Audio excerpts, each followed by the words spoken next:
우리 여기 이장현 집사님이 지난번에 목욕탕을 가셨습니다. 그런데 84세 되신 할아버지가 우리 집사님한테 나이가 몇이냐고 물어봤대요. 그래서 제 나이가 60입니다. 그랬더니 젊으니 참 좋겠다고, 그러면서 자기는 하루에 2번씩 죽을 것 같은 그런 고통이 온다는 거예요. 그래서 이제 우리 집사님이 복음을 이렇게 잠깐 전하시는데 자꾸만 이분이 젊으니 그러더래요. 여러분, 60이 젊은입니다. 우리가 보통 젊으니 그러면 나름대로 예상하는 나이가 있어요. 근데 이제 84세 되신 분이 60세로 볼 때는 젊은이로 보인 거죠. 그럼 만약에 내가 누굴 보고 젊은이 그랬을 때는 나이가 어떻게 되겠습니까? 제가 그 얘기를 들으면서 이 사람의 기준이라는 게 참 애매모호하다, 이런 생각이 듭니다. 여러분, 세상의 기준이 정말 맞습니까? 저와 여러분이 가지고 있는 기준이 정말 옳습니까? 사람은 내가 아는 게 많을까요? 모르는 게 더 많을까요? 자, 그러면 내가 본 게 더 많을까요? 보지 못한 게 더 많을까요? 그렇다면 우리가 경험한 게 많을까요? 경험하지 못한 게 많을까요? 근데 우리는 보통 기준이라는 게 내가 아는 것, 내가 경험한 것, 내가 본 것, 그게 기준이잖아요. 그렇다면 내 기준이라는 게 절대적인 게 아니거든요. 내가 맞다고 해서 내 후대가 맞는 건 아니거든요.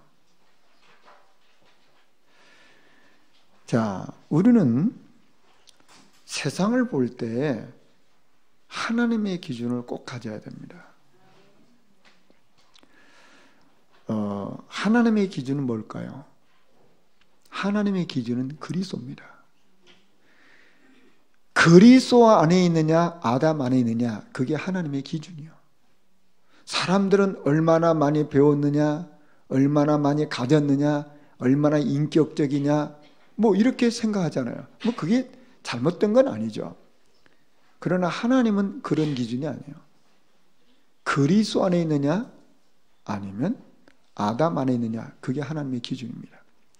그리스도 안에 있다는 말은 우리가 하나님 자녀 됐단 말이고, 그리스도 안에 있다는 것은 우리는 천국 백성이라 그 말이에요. 그러면 아담 안에 있다는 말은 무슨 말입니까?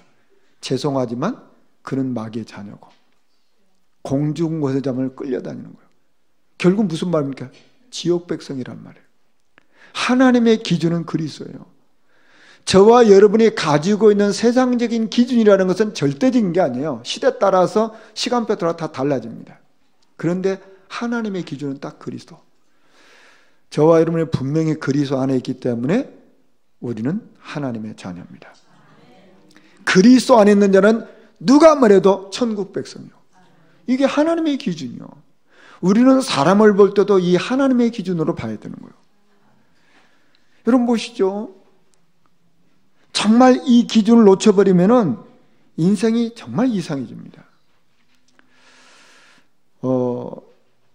우리 지혜하시는 우리 이대영 집사님이 지난주에 저한테 얘기하는 거예요. 집사님 막내 상률이, 우리 유튜브 나오는 상률이 얘기하는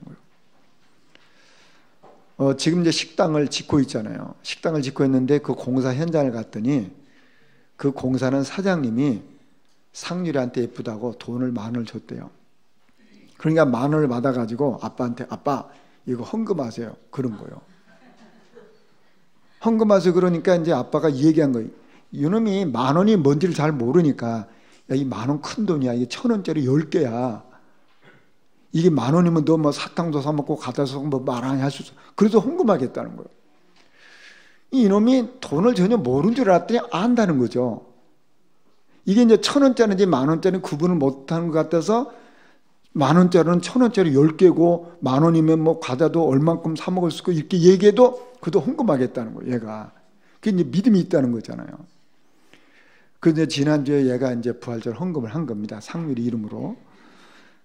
그래서 이 집사님이 마음으로 기쁘더라는 거예요. 그러면서 자기 유치부 아이인데 알아듣든지 못 알아듣든지 얘기했더니, 야, 너는 초심을 잃지 말아라.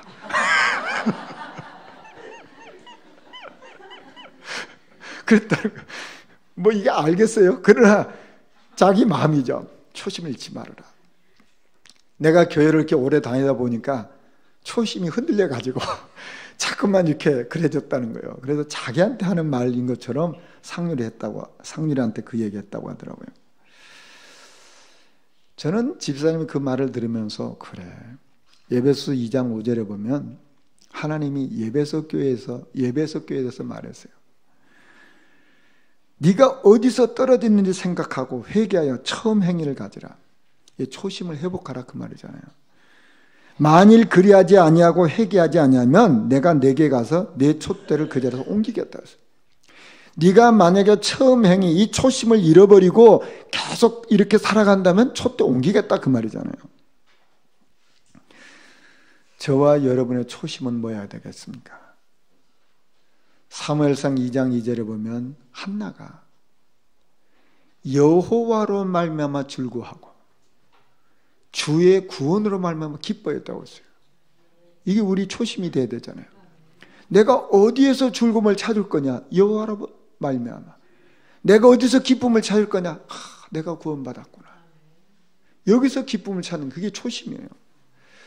여러분, 신앙생활을 오래 하게 되면 구원에 대한 감격이 없어집니까? 신앙생활을 오래 하면 하나님으로 말미암아 즐거우면 별 가치가 없고 육신적이고 세상적이고 눈에 보이는 거, 그게 그렇게 즐겁습니까? 그렇다면 초심을 잃어버린 거죠. 저와 여러분에게 평생에 여호와 하나님으로 말미암아 즐거워하시고 주의 구원으로 말미암아 기뻐하는 이런 축복 누리시기를 주의 이름으로 축원합니다. 그 유광수 목사님 메시지를 들어보면 가끔 가다가 평신도 때문에 은혜를 받았다, 그런 얘기해요. 그분이 누구냐면 손세만 집사님이신데 그분 때문에 은혜 받았다, 그 말이에요. 근데 이제 목사님이 어느 교회 부목사님을 계실 때 그 교회 손세만 씨가 집사님으로 계셨어요. 그런데 그 교회가 참 이렇게 은혜로운 교회가 아니고 영적 분위기가 좋은 교회가 아니에요. 교회가 막 싸움하고 뭐 이런 교회라. 이게 얼마나 교인들이 힘들겠어요. 교회가 막 거칠고 이런 교회란 말이에요. 그런데도 그 교회 집사님인 손세만 씨는 전혀 그것과 상관없이 이렇게 인도를 받더라는 거예요. 언젠가는 해외 출장을 몇 년을 갔다 왔답니다. 해외 출장을 몇 년 갔다가 딱 그 주일날 왔대요. 근데 주일날 몇 년 만에 교회 왔으면 교회가 뭐 여러 가지 상황이 안 맞을 거 아닙니까? 그런데 딱 이분이 왔는데 오늘 그 교회 처음 나온 분, 그 옆자리에 딱 앉더라는 거예요. 옆자리에 앉아가지고 성경도 찾아주고 찬송도 찾아주고 그렇게 하더라는 거예요. 그리고 점심 먹을 때 그 옆자리에 앉아서 같이 또 밥 먹으면서 이런저런 얘기해 주더라는 거예요. 또 식사 끝나고 나서는 교회 등나무가 있는데 등나무 밑에 가가지고 이분한테 뭐 성경, 뭐 믿음에 관한 기초적인 걸 얘기하겠죠. 그런 얘기를 소송을 해주더라는 거예요. 그 교회 다니는 사람 중에 한 사람도 새로 나온 사람 관심도 없는 거예요. 왜냐면 쌈박질 하느라고. 아무 관심이 없는데 이 손성환 집사님이 몇 년 동안 해외 갔다 와가지고 이 교회 새 사람이 누굴지, 자기가 도울 사람이 누구지 보고 그 옆에 가서 돕는 거예요. 참 그 중심이 참 귀한 사람 아닙니까? 그래서 제가 신학교에서 손세만, 지금은 선교사입니다. 평신도 선교사. 그분을 제가 초청했어요. 그 이제 특강을 해주시라고 부탁을 했어요. 특강을 하고 제가 이제 식사 대접을 하는데 그 사모님이랑 같이 오셨더라고요. 같이 오시는 사모님이 그러는 거예요. 이제 우리 목사님 몇 분 같이 식사를 했는데 자기 아버지에 대한 얘기하는 거예요. 자기 아버지가 교회에 아주 유력한 장로님이시라. 근데 이 장로님이 집에서 얼마나 율법적이고 꼬장꼬장한지 그냥 온 가족들이 자기 아버지만 계시면 몸을 어떻게 할 수가 없대요. 얼마나 잔소리를 많이 하고 뭐 혼내고 막 소리 지르고 그러니까 아버지만은 막 다 주눅 들어가지고 말을 못한대요. 그러니까 뭐 엄마가 뭐라고 하면 엄마한테 막 욕하고 막 소리 지르고 그러니까 이게 뭐 아나무인이지 아버지가. 그 장로인데. 그러니 그분이 교회 가서 뭐 그게 어디 가겠습니까? 그러니까 교회 계속 분란을 일으키는 장본인이라 이 자기 아버지가. 그러니까 아버지를 버릴 수도 없고 아니라고 할 수도 없고 그리고 또 교회를 안 나갈 수도 없고 그러니까 너무 교인들한테 미안하다는 거예요.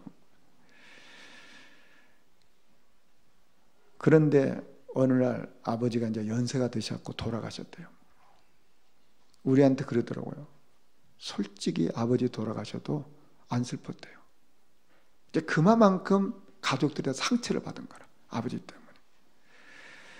그런데 자기 남편 손사환 집사는 전혀 상관없대요. 그것 전혀 상관없이 전도하고 자기가 교회 안에서 할 일이 뭔가 다 뒤에서 보고 자기 드러나지도 않게 그렇게 헌신을 하다는 거예요. 너무너무 미안하고 감사했다는 거예요. 저는 그 사모님의 그 고백을 들으면서 그런 생각이 했어요. 이 시대 하나님이 원하는 사람이 어떤 사람일까? 뭐 사람 때문에, 뭐 환경 때문에, 누가 어떤 말한 것 때문에, 그것 때문에 흔들리고 뭐 그런 사람 말고 이 손서만 집사님 같이 내가 교회 안에서 뭘 해야 되지? 내가 우리 가서 뭘 해야 되지? 이거 딱 찾아내는 중심 많은 사람. 그런 사람 찾으실 거 아니냐 말이에요. 저와 여러분의 인생이 이렇게 꼭 쓰임 받기를 주님을 축원합니다. 그러면 그 손사만 집사님 뭘 붙잡은 게 있을 거 아닙니까? 그게 뭔가 붙잡고 있는 것이 있으니까 상관없는 거 아니겠어요? 여러분 믿음은 들음에서 나거든요. 들음은 그리스도의 말씀에서 나는 거예요. 그러면 그 손사만 집사님 뭘 들었다는 뭘 붙잡고 있다는 겁니까? 그리스도 붙잡고 있다는 거 아닙니까? 그렇죠. 사단을 꺾으신 그 그리스도, 그 죄 저주를 해결하신 그 그리스도, 지옥의 권세를 꺾으신 그 그리스도, 그 그리스도가 나의 주인이시고 나의 왕이란 말이에요. 이걸 딱 붙잡고 있는 거죠. 그러니까 뭐 사람들의 말에 휩쓸고 그럴 게 없어요. 환경에 뭐 휩쓸고 그럴 게 없다 그 말이에요. 우리 주님께서 요한계시록에 이렇게 말씀해서 귀 있는 자들은 성령께서 교회들에게 하시는 말씀을 들을지니라 그랬어요. 자, 우리는 사람들이 어떻고 뭐 환경이 어떻고 뭐 그렇다 할지라도 하나님의 말씀이 들리기 시작하면 그 사람 분명히 복 있는 사람이에요. 우리가 세상 살아가면서 보면 왜 우리가 힘듭니까? 세상 말을 많이 들어서 그렇잖아요. 하나님의 말씀을 듣고 있으면 하나님의 말씀 붙잡고서는 그게 별로 나한테 큰 영향 없다니까요. 저와 여러분에게 하나님의 말씀이 들리는 축복 임하기를 주의 이름으로 축원합니다. 오늘 성경에 보면 하나님이 천지 만물을 다 이루셨다고 했어요. 자, 그러니까 하나님이 우리 인간을 위해서 천지 만물을 다 창조하셔 완성하셨단 말이에요. 하나님이 이렇게 완성하시고 하나님이 우리에게 모든 축복을 주실 준비를 다 하셨단 말이에요. 그게 다 이루시는 거예요. 그래서 뭐 하셨습니까? 안식하셨다고 했어요. 하나님이 이렇게 우리 인간을 축복해서 모든 걸 다 만드시고 만족하셨다 그 말이에요. 자, 그러니까 하나님이 이 땅을 지으신 목적은 뭐냐면 우리 인간에게 이 안식을 주시기 위한 거예요. 여러분, 안식이라는 말은 쉰다는 말이 있고요. 또 하나는 어떤 말이 있냐면은 하던 일을 중지한다는 뜻이 있어요. 자, 내가 평안하다 이렇게 쉰다 이것이 안식이고 하던 일을 딱 끊을 수 있다 이게 안식이에요. 여러분, 우리가 뭐 TV를 볼 수 있죠. 드라마를 볼 수 있죠. 뉴스를 볼 수 있죠. 그런데 그거 보다가도 더 중요한 일이 있다면 딱 끌 수 있죠. 그 사람은 자유인입니다. 근데 드라마를 끊을 수가 없어. 그러면 자유인이 아니거든. 종이거든. 그렇잖아요. 여러분, 사람들이 모여서 뭐 화투 칠 수 있죠. 뭐 가족들이 모여서 화투 치고 그럴 수 있죠.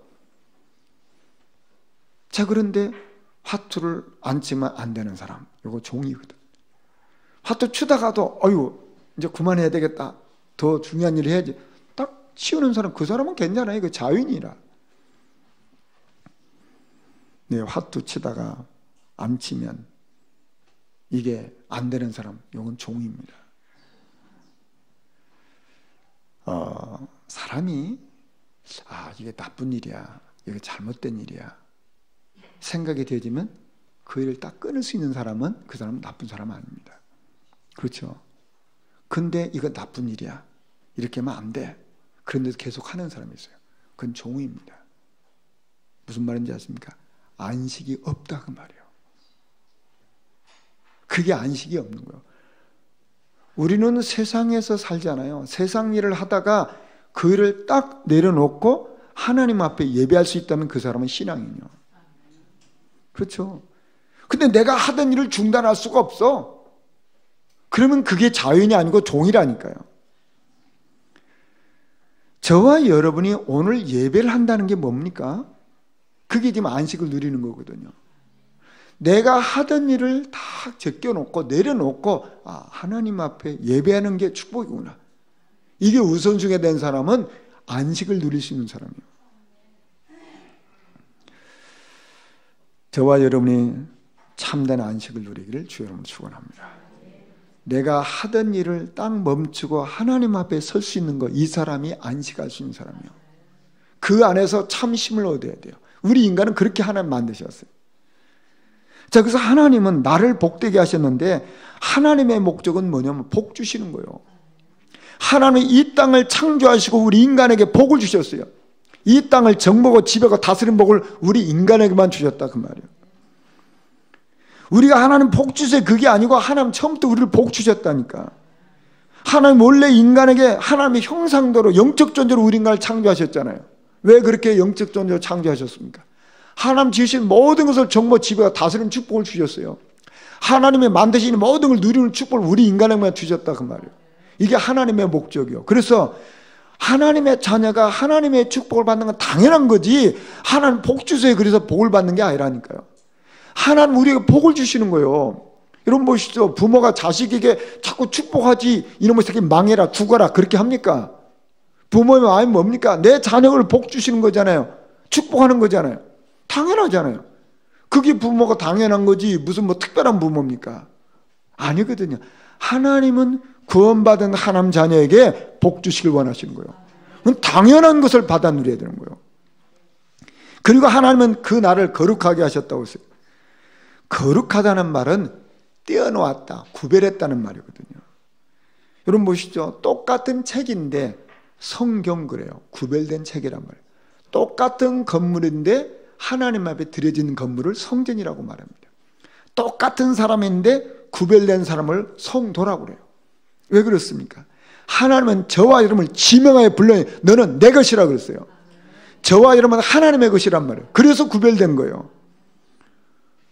그래서 우리는 그 구별된 것을 그 표현하는 내용이 바로 뭐냐면 예물을 하나님 앞에 드리는 거예요.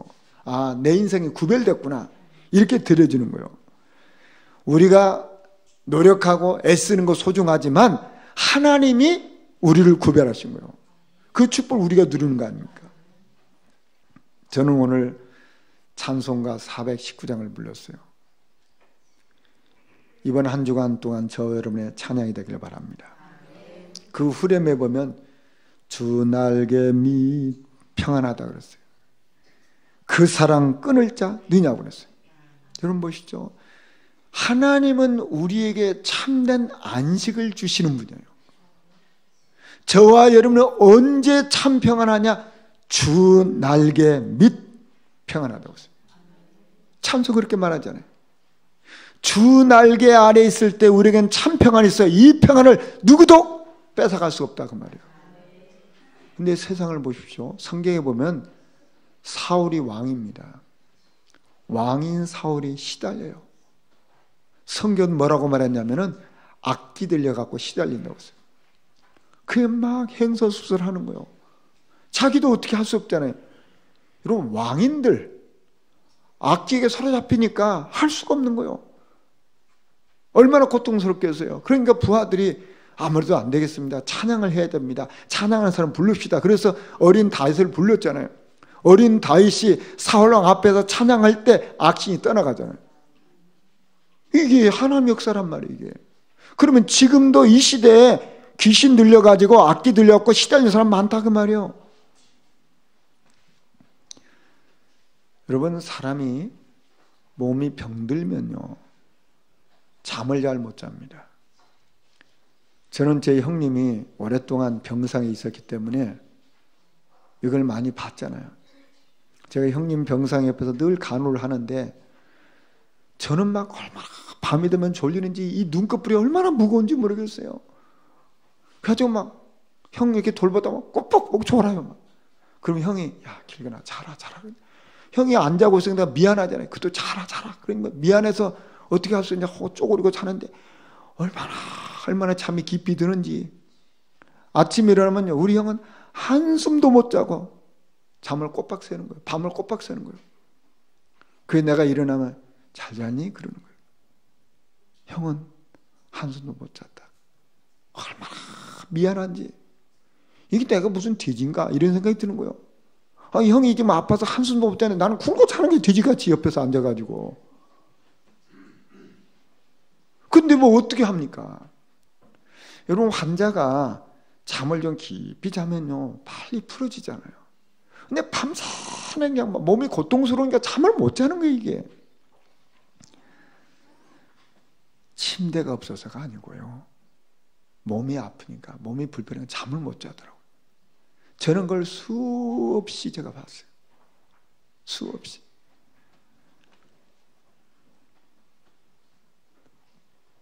신문에 보니까 불면공화국이라는 제목으로 글이 있더라고요. 그 내용이 뭔지 아십니까? 지금 전 세계에 10명 중에 4명은 불면증에 시달린답니다. 이건 신문에 나온 내용이에요. 그런데 그 불면증이 한국이 제1위랍니다. 한국이.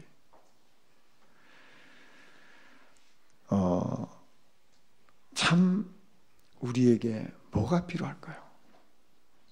수고하고 무거운 짐진 자들아 다 내게로 오라. 내가 너희를 쉬게 하겠다고 했습니다. 우리에게 이 참 안식이 필요하거든요.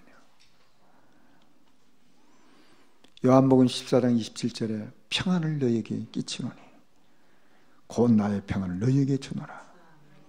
내가 너희에게 주는 것은 세상이 주는 것 같지 아니하니라. 우리에게 이 평안이 와야 되는 거잖아요. 주 날개 및 평안하다. 그 사랑 끊을 자 없다.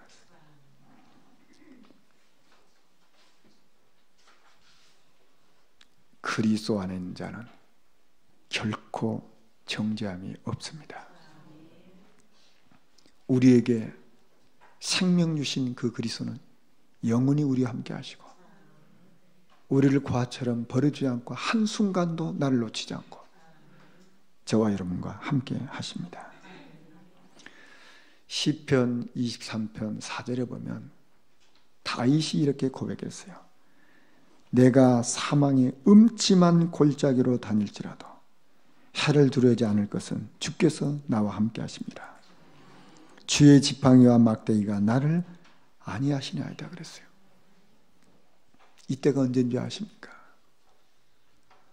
사울 왕이 다윗을 잡아서 죽이려고 3천 군사를 풀어서 다윗을 붙잡으러 다니고 있을 때입니다. 다윗은 그 사울 왕의 군대를 피해서 들로, 광야로, 황무지로, 굴속으로 피하고 도망 다니고 있을 때요. 그때의 고백입니다. 내가 사망의 음침한 골짜기, 지금 그 사망이 곧 잡히면 죽잖아요. 그런 사망의 음침한 골짜기로 단지라도 해를 두려지 않을 것은 주께서 나와 함께 하신다. 내가 지금 비록 육신적으로 이렇게 쫓겨다니고 잡히면 죽을지 모르지만은 주님이 나와 함께 하신다. 주의 지팡이와 막대기가 나를 안위하신다. 저와 여러분에게 이 축복이 임하기를 주의 이름으로 축원합니다. 저는 지금까지 제 삶을 돌이켜보면서 교회는 저에게 피난처였습니다. 제가 살아오면서 크고 작은 일을 경험했거든요. 내 힘으로 할 수 없는 그런 일도 있더라고요. 너무너무 답답하고 소망이 없고 누구도 의지할 길이 없는데 제가 교회 가서 마음껏 울 수 있었어요. 교회 가서 제가 마음껏 소리 높여서 부를 수가 있었어요. 내가 마음껏 주님을 찬양할 수가 있었어요. 내 속에 있는 이 슬픔과 이 외로움과 괴로움과 이 답답함을 누구도 해결할 길이 없더라고요. 어떤 사람을 찾아가도 위로가 안 되는 거예요. 근데 저는 교회 와서 하나님 앞에 부르짖고 찬양하고 할 때 저도 모르게 내 내면 속에 깊이 숨겨진 부분들이 치유가 됐어요. 어떤 것도 채워지지 못했어요. 그런데 교회 와서 하나님을 부르짖고 찬양할 때 하나님이 채워주는 걸 저는 경험하게 됐어요. 하나님은 우리에게 안식을 주신 분이에요. 저는 우리 교회 중직자들에게 꼭 부탁합니다. 하나님이 우리에게 응답을 주셔 축복하시면 성전을 지을 텐데 성전 지을 때 반드시 이런 공간이 있어야 돼요. 반드시 우리는 마음껏 부르짖을 수 있는 공간이 있어야 된다 그 말이에요. 누구도 방해받지 않고 내가 마음껏 울 수 있는 공간이 필요한 거예요. 우리 인간은 영적 존재예요. 영적 존재이기 때문에 우리 감정도 치유를 받아야 된단 말이에요.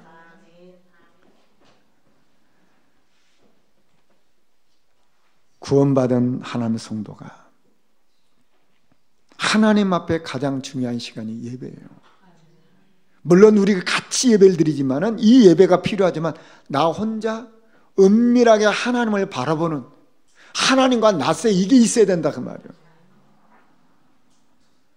저와 여러분이 하나님의 말씀을 듣고 이게 내 마음에 확 올 때 나에게 진정한 안식이 와요. 내 영혼 깊은 곳에 이 말씀이 나에게 확 잡혀서 그래 이 말씀 좀 되겠구나 이 확신이 올 때 나를 둘러싼 모든 어둠의 세력이 무너지는 거예요. 여러분 교회를 다녀도 이 안식이 없으면 결국은 흔들리거든요. 이런 안식이 없으면 세상 사람을 따라갈 수밖에 없는 거예요. 우리 성도들은 이 축복 꼭 누리길 주여로 축원합니다. 주 날개 및 평안하다. 그 사랑을 끊을 자 없습니다. 우리는 신문도 보고 뉴스도 보죠. 왜 신문을 보시고 뉴스 보시나요? 세상 살아가면 세상 흐름이 있잖아요. 세상의 흐름을 알기 위해서 뉴스를 보는 거잖아요. 만약에 뉴스를 우리가 보지 못하면 어떻게 됩니까? 시대하고 안 맞겠죠. 시대가 안 맞으면 나는 어느 날 도태돼요. 그래서 그런 흐름을 알기 위해서 뉴스를 보고 신문을 보는 거죠.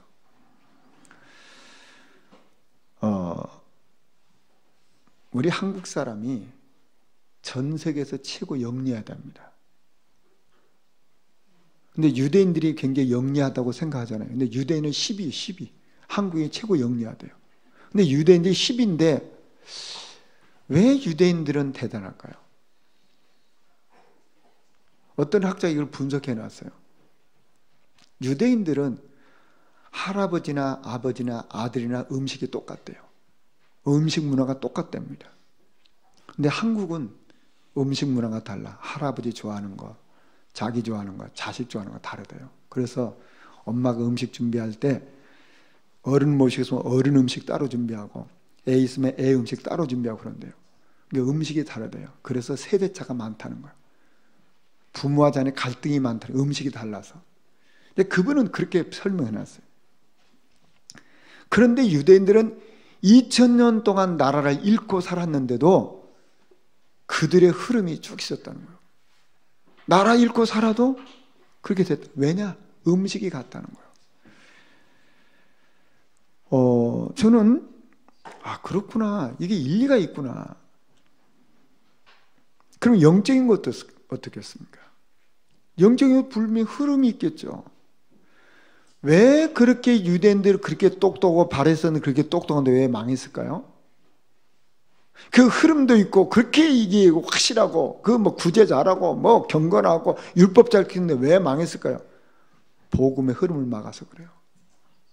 여러분 성경의 흐름이 있잖아요. 말씀의 흐름이 있잖아요. 복음의 흐름이 있잖아요. 그 흐름을 막는 자들은 망했다 그 말이에요. 여러분 모세 시대에 모세는 피 언약 붙잡고 가나안 땅을 가게 됐어요. 그런데 그 모세가 붙잡은 피 언약을 붙잡고 가나안 땅에 같이 가는데 방향 맞춘 사람들이 누구예요? 여호수아, 갈렙, 장인 이드로, 기생 랍 이런 사람이 거기에 방향 맞췄잖아요. 그 사람들 하나님 앞에 글씨도 쓰임 받았어요. 그런데 피 언약을 붙잡고 가나안 땅을 가는데 그 일을 방했던 사람 다 망했어요. 그거 왜 망했을까요? 못된 짓을? 아니요. 흐름을 거슬려서 그래요. 여러분, 저와 여러분 평생을 살아가면서 이 흐름이 있잖아요. 흐름을 우리가 잘 따라야 돼요. 여러분, 교회는 어떤 흐름이 있겠습니까? 강단 흐름이 있잖아요. 자, 우리 성도들이 교회 와서 같이 예배를 드리고 말씀을 듣잖아요. 뭐 제가 뭐 훌륭합니까? 그런데 하나님이 저에게 말씀을 주셔서 우리 성도들로 하여금 이 강단 흐름을 따르겠어요. 이게 하나님의 흐름이요. 근데 만약에 보십시오.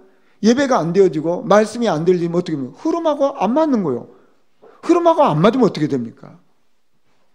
하나님하고 안 맞는 거예요, 이게.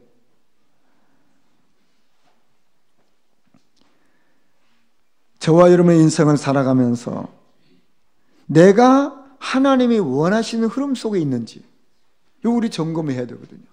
우리는 큰 일, 뭐 위대한 일, 뭐 대단한 일을 안 해도 하나님이 흘러가게는 이 흐름 속에, 교회가 흘러가는 이 흐름 속에 인도받는 게 그게 축복이라니까요. 그게 응답이라니까요. 여러분, 마가다락방 성도를 보시죠. 지금은 사도들은 전부 다 감옥에 갇히고 핍박을 받아서 떠나게 됐어요. 거기 있을 수가 없었어요. 마가다락방 교회는 없어졌어요. 그때 중직자들이 어떤 흐름을 붙잡았습니까? 스데반은 순교했지만 그래, 이 시대에 하나님 원하는 게 교회를 세우는 거구나. 그래서 안디옥교를 세웠잖아요.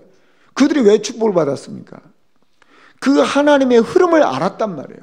핍박에 와서 사도들은 아무것도 할 수 없고 마가다락방 교회는 없어졌고, 그런데 이 복음 운동을 계속할 교회가 필요한 거잖아요. 그래서 이 중직자들이 그걸 알고 이 흐름 속에서 안디옥교를 세웠단 말이에요. 그게 축복받을 수밖에 없잖아요. 여러분, 우리가 갖고 있는 기준이 옳습니까? 판단해야 되거든요.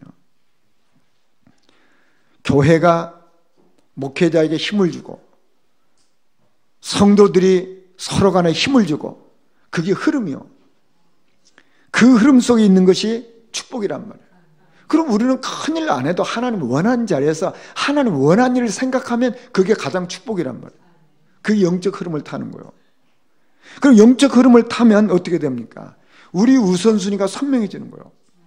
결국 우리는 예배, 이게 가장 중요하구나. 구약 성경에 보면 모든 사람들에게 첫 예물을 하나님 앞에 드리라고 했어요. 농사를 해도 첫 것을 하나님 앞에 드려라. 짐승을 길러도 첫 것을 하나님 앞에 드리라. 그게 뭡니까? 우선순위를 말하는 거예요. 그리고 수입을 얻으면 10분의 1을 드려라. 그게 무슨 얘기입니까? 우선순위를 두라, 그 말이에요. 우리가 아침에 일어나서 조용하게 말씀을 듣고 정리해보고 묵상해보고 찬양하고 기도하고, 이게 뭡니까? 내 하루의 삶의 우선순위, 이걸 우리가 정하고 인도받는 거잖아요. 바울은 얼마나 이것을 확실하게 깨달았냐면, 나는 죽어도 좋고 나는 살아도 좋다. 내 몸에서 그리스도만 들어가면 된다. 그게 바울의 인생이에요. 그 우선순위에 선명한 거 아닙니까? 그러니까 나의 나등은 다 하나님의 은혜구나, 이렇게 깨달았어요. 우리가 하루를 살면서 우선순위를 어디 두고 있느냐, 그게 우리 영적 상태입니다. 그게 우리의 인생의 삶의 질이에요. 하루를 살면서 우리가 주님을 생각하고 주의 말씀을 듣고 또 주님이 원하는 생각을 하고 그런 말을 하고 행동하고, 그게 얼마나 복 있는 겁니까? 하나님이 원하시는 자리에 있으면서 하나님 원하는 일을 생각하는, 그게 축복이라니까요. 그게 우리 우선순위가 되면 나머지는 하나님이 하시는 거예요. 그 이미 우리는 그 생각 가진다는 자체가 응답이고 축복이잖아요. 근데 그러면 우리에게 딱 와지는 게 뭔지 아십니까? 말씀이 이게 내 것이 되는 거예요. 이걸 보고 개인화라고 말합니다. 여러분, 성경 보시면요, 세례 요한은 바른 말, 정의를 외치다 죽었어요. 그거 복음 아니거든요. 사람들은 나는 바른 말 할 거야, 나는 정의롭게 살 거야, 좋은 거예요. 그러나 그 복음 아닙니다. 에레미야는 깨끗하게 아주 청빈하게 살다 죽었어요. 좋은 거죠. 그러나 그 복음 아니거든요. 엘리야는 많은 능력, 기적을 행했어요. 근데 그거 복음 아니거든. 모든 종교에도 있을 수 있는 거예요. 우리 주님이 이때 제자들에게 물었어요. 너희는 나를 누구라고 하느냐? 개인화시킨, 개인적인 질문한 거잖아요. 주는 그리스도시요 살아계신 하나님의 아들입니다 고백했어요. 이때 이 반석에 내 교회를 세우겠다. 음불권세가 너를 이길 수 없다. 천국 열쇠를 내게 주겠다고 했어요. 무슨 말인지 아십니까? 사단은요, 그리스도 이름 앞에만 꺾입니다. 그리스도 한 분만이 나를 구원할 수 있어요. 그리스도 이름 부를 때 가문의 저주가 꺾이는 거예요. 그리스도 이름 부를 때 가문의 영적 대물림이 끝난다 그 말이에요. 그리스도 이름 앞에만 지옥 권세가 무너지는 거예요. 그리스도만이 천국의 소망입니다. 근데 문제는 뭐냐? 그 그리스도가 사단을 꺾으시고 죄의 저주를 해가셨고 지옥의 문제를 해결했구나 알았어요. 그런데 이것이 내 것이 되어야 되잖아요. 내 것. 여러분, 이게 개인화가 되어야 된단 말이에요.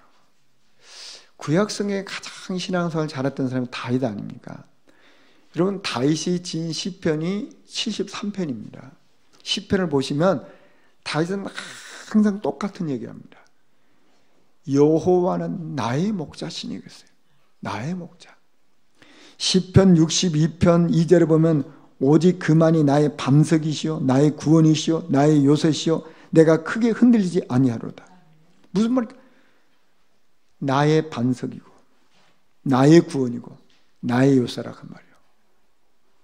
개인화가 된 거예요. 여러분, 우리 그리스도 아는데 그 그리스도가 나의 그리스도가 돼야 되잖아요. 그리스도께서 흑암을 꺾으셨구나. 내가 해결해서 죄의 저주를 해결했구나. 지옥의 문제를 해결했구나. 그런데 그 그리스도가 나의 주인이고 나의 왕이 되셔야 되잖아요. 베드로가 고백한 것처럼 내게 있는 건 내게 주는 그랬잖아요. 내게 있어야 될 거 아닙니까? 그 그리스도가 나의 것이 돼야 되잖아요. 여러분, 우리가 세상 살면서요, 주인하고 일꾼은 좀 다릅니다. 일꾼은 출근 시간, 그 다음에 퇴근 시간, 몇 시지? 퇴근해야지. 일꾼은 그래요. 뭐 나쁘다 그 얘기가 아니라 일꾼은 그렇잖아요. 주인은 안 그렇습니다. 주인은 사실 출근 시간도 없고 퇴근 시간도 없어요. 주인은. 그래 직원은, 일꾼은 뭐예요? 퇴근 시간인데 빨리 가야지 이렇게 되잖아요. 이게 일꾼이에요. 뭐 나쁘다 좋다 그런 얘기가 아니고. 그래 주인은 안 그래요. 여러분 그렇죠? 그러면 일꾼이 주인과 같은 의식을 가지고 한다면 참 훌륭한 일꾼이죠. 저는 우리 성도들을 통해 가지고 이렇게 대접받는 경우가 종종 있잖아요. 그러면 그 성도가 음식을 딱 장만을 해요.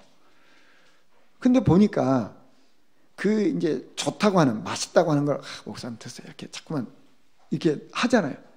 당신은 잘 안 먹어. 왜? 그분은 주인이고 나는 손님이라. 손님을 자꾸 먹게 하는 거죠. 자기는 먹고 싶어도 그게 내가 맛있다는 건 그분도 맛있다는 거잖아요. 근데 자기는 안 먹고 막 잠만 먹으라고 하는 거예요. 이게 손님을 대접하는 거죠. 근데 이 손님이 만약에 착각하면 어떻게 되는지 아세요?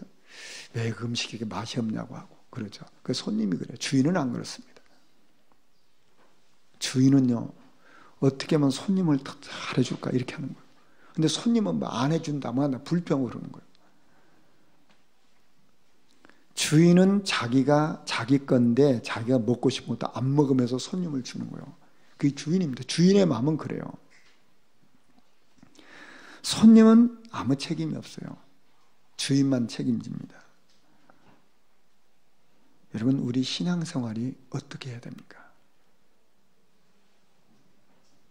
우리 신앙생활 일꾼처럼 하면 되겠어요? 손님처럼 하면 되겠어요? 교회가 이게 나의 교회구나. 그 생각이 있으면 달라지죠. 근데 교회가 손님이라. 내가 와서 예배만 딱 드리고 가는데 손님이라. 뭐 손님이 무슨 책임이 있습니까? 손님은 아무렇게나 말해요. 교회 갔더니 말이 많아, 손님은. 여러분, 교회는 손님들 많으면 말이 많아요. 근데 교회 주인들이 딱 있으면 말이 없어. 혹시 무슨 문제가 있어서 아이고 내 일이구나 이렇게 생각하죠. 손님은 그냥 생각나는 대로 말하는 거예요. 아무렇게나 말하는 거예요. 그게 손님이라. 나빠서가 아니라. 교회가 나에게 마음에 담기면요, 생각도 말도 행동도 헌신도 봉사도 관심도 다 달라져요. 우리는 세상 살아가면서 일꾼처럼 살아가면 안 되겠죠. 우리는 세상 살아가면서 손님처럼 살아가면 안 되겠죠. 신앙생활도 손님처럼은 안 되겠죠. 여러분, 말씀도 그래 좋다 그러면 안 되겠죠. 이 말씀이 나의 말씀으로 아멘 내 것으로 붙잡아야 되겠죠. 그게 신앙생활입니다. 교회도 이 교회가 내 교회 이렇게 돼야 되겠죠.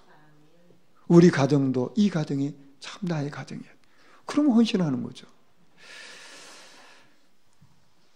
말씀 정리하겠습니다.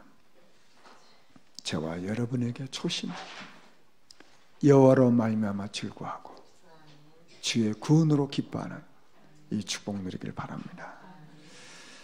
정말 저와 여러분에게 주님은 안식을 주셨어요.